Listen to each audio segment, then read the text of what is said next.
গোপালগঞ্জে এনসিপির জুলাই পদযাত্রা ও সমাবেশকে কেন্দ্র করে দফায় দফায় চলা সংঘর্ষে ৫ জন নিহত হয়। নিহতের ঘটনায় এখন পর্যন্ত ৪টি মামলা দায়ের হয়েছে।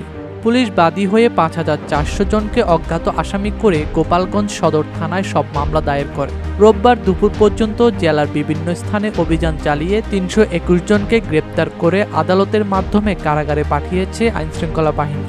গোপালগঞ্জে পুলিশ ও এনসিপির সমাবেশে হামলার ঘটনায় শুরুতে ১৪৪ ধারা জারির পরে কারফিউ জারি করা হয়। এরপরে হামলাকারীদের ঘুম হারাম করে দেওয়ার হুঁশিয়ারি দেন স্থানীয় সরকার উপদেষ্টা আসিফ মাহমুদ সজীব ভূঁইয়া।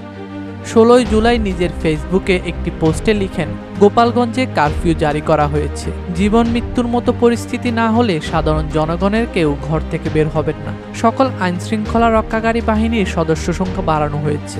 এরপর থেকে অভিযান চালিয়ে যাচ্ছে আইনশৃঙ্খলা রক্ষাকারী বাহিনী। তবে এই অভিযান নিয়ে গুরুতর অভিযোগ তুলেছে স্থানীয় বিএনপির নেতাকর্মীরা। গোপালগঞ্জের কোটালীপাড়া উপজেলার নিরীহ সাধারণ মানুষদের হয়রানি ও গ্রেপ্তার অভিযোগ এনে রোববার সংবাদ সম্মেলন করেছে উপজেলা বিএনপি।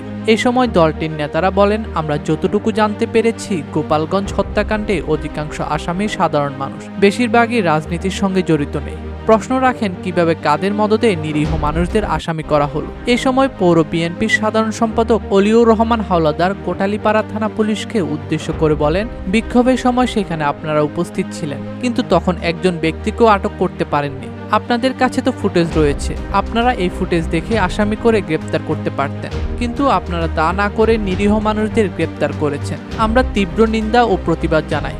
তিনি আরো বলেন, আমরা মানুষের জন্য রাজনীতি করি। আপনারা যদি সেই মানুষদের হয়রানি করেন, তাহলে সাধারণ মানুষদের সাথে নিয়ে প্রতিরোধ গড়ে তুলব।